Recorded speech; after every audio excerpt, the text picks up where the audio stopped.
everyone. I'm Tim Gabauer, Superintendent of Schools here in Mount Pleasant area. Today I have with me Mr. Scott Shaner. Mr. Shaner is our Director of Technology. He's been with us since 2015, and you'll be heading into your ninth year with us this year. Boy, and I think back to where we were when Scott came in and what we've done technology-wise. There's been quite a bit happening. Each and every year it continues to grow and grow and grow, make things more efficient and safe. And so Scott's going to talk to us a little bit about what we have here today so that you have an idea of what we have in our technology department. Obviously, this will not be all-inclusive of everything, but it'll give everybody a little taste of what it is that we have here within the district. So can you give us an overview of what we actually have in place for our staff and students relative to instructional technologies? So for all of our teachers, we have MacBooks for them. It used to be the traditional PCs, but since me being here, we've taken all those PCs out, gave them mobile devices, MacBooks, just to be that mobile, right? So they can take it home, go any classroom, that device is theirs, and it's their same environment no matter where they go. Same with the students. We have Chromebooks for each and every one of our students now. Happened at a really good time for us. We bought them as COVID was hitting, and even before that, so we were pretty fortunate in that scenario. We were about a year and a half ahead of it, or 2 years ahead of it. Other than that, we have the tank boards in almost every classroom now. In fact, it will be every classroom at the end of this summer. And that's devices interactive boards for our teachers and students to use. That allows them to display various things and interactively work with one another. And of course, we have the software on the back end to support all that, such as Jamf to push out updates and softwares for our MacBooks, Google Admin for our Chrome devices, Securely Classroom for the management piece for the teachers so they can see what's going on the Chromebooks, push out things for the students, see what they're doing. But yeah, in a nutshell, that's it. Yeah, and I know the use of Google Classroom and Schoology and different areas, so an awful lot of work that's been put into that, and I know it's become commonplace among our teaching staff to help with our instruction. So we've been talking about the planetarium for quite some time that needed some upgrades because over the course of time, things have changed. I mean, whether it be the seating in there, whether it be the software.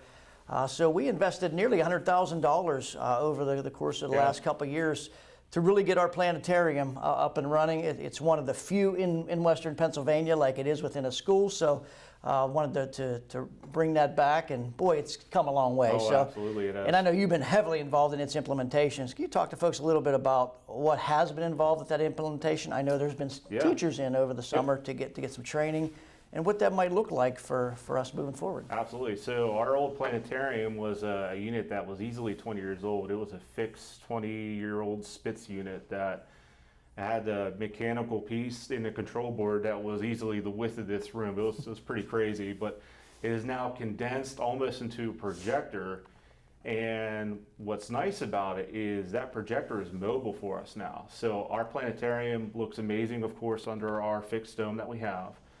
But that fixed dome now can be run from that big control board down to now just an iPad or a MacBook even for that. But again, it is now mobile too. We purchased an inflatable dome. So that inflatable dome can be taken to the elementaries, set up in either the cafeteria or gym, wherever it best suits that day, and teachers can teach from the inflatable dome. But yeah, just to have that piece that was once set in stone now mobile for us is a pretty huge piece for us, I think. So it's easily accessible from here into junior senior high school for anybody, and also now it's accessible to the K-6 folks. We can take it on the road and they can have it and have an entire class or two sitting under the inflatable dome. So and the capabilities now are just night and day from that previous version. Used to be just planets and just dots of little stars, but now you can go out to the planets and visit the different moons of the planets and even out to different stars and nebulas. It's pretty slick. And I saw when I was in there with you, it's the Google Maps piece is actually, it's getting to the point to where we'll be able to even zero in on Mount Pleasant Area High School at some point and see that from the planetarium. So great, and I know some staff were in, several staff, maybe close to maybe 8 to 10 folks were in, if not more. Recently, and what was that training about? How did that go? So mostly using the device. They had just different examples for lesson building, scripting even. So where essentially you just bring in a classroom set of kids and you're hitting the play button and it runs a show for you. There's some video pieces that we're building. We talked about different videos that would be applicable for kindergarten all the way up to 12th grade. So just, nailing down, I guess, the difference of the different lessons you can teach for the kids there. Awesome. Well, thank you for all that. I know several years we've been talking about it, and it's nice to get to this particular point to where everything showed up because it was on delay and took a little while for the equipment to come in. And thank you for your efforts with that. It's great to see. Thanks. As we go into the summer, anything that parents or students can expect heading into the new school year that's been happening over the summer? So nothing too major except for our website. We did push out a new website, which is Apogee. So with not only just that website, you're going to see a new Mount Pleasant app. I believe it was at the end of the school year last year, we sent out information of the app, and we'll probably do it again at the beginning of the school year. But that app is something that can be installed on your phone, and it is relevant information to the district. What's kind of nice too is it has the capability of alerting you to different things such as snow emergencies and stuff that may be happening throughout the district that we would deem that would be necessary to do a push notification to you just to alert you on your phone. But mostly it is just a piece of information for you. We also have new MacBooks for our teachers in the elementaries, and that's just part of our rotating equipment piece that we have going on, just so we're on top of all new technologies.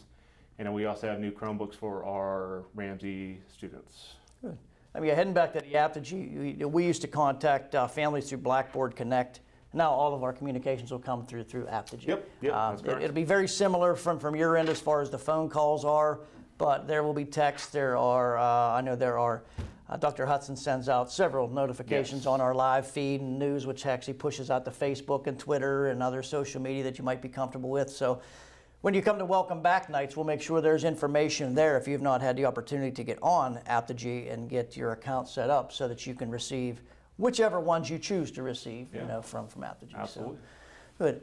Scott, what vision do you have for the future of Mount Pleasant area?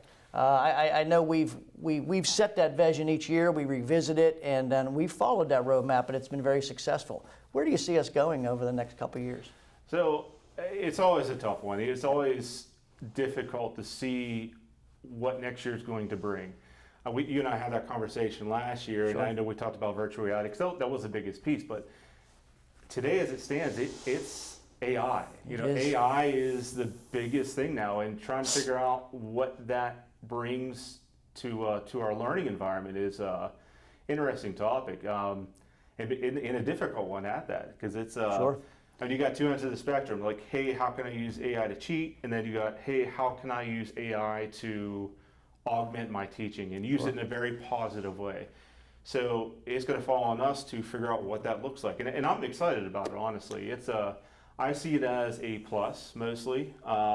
It is going to augment our very lives, honestly, in the future, and it's going to be very big for us, I think. Hey, you're right. I mean, it's a delicate dance because it's we have to embrace it. Yes, I mean, it's the world. It's the world that the students live in. It's the world that they've grown up in. It's something that they're comfortable with. So, how do we take advantage of that so that we can reach the needs? But it also requires us to have some creativity in how we construct lessons and what have you, and how to pick things apart as opposed to just having somebody print something out. So, exactly. And I think we have a pretty good plan at that. We're going to work at that as a staff over the course of the year. But you're right, AI is without a doubt, it's right on the forefront of everything. So, well, I thank you for your time, Scott. No, thank you. I mean, Scott and I could sit here. We could get into our surveillance. We can get into so many different avenues of technology because, boy, there's an awful lot there. We wanted to just give you a taste as we come into the new school year, what's there and what might be coming, and maybe Scott and I will get together for a much more lengthy discussion at some point. Sounds because, good. boy, the technology it's extensive. So, but thank you very much. Appreciate everything that you do, and thank you. Thank you.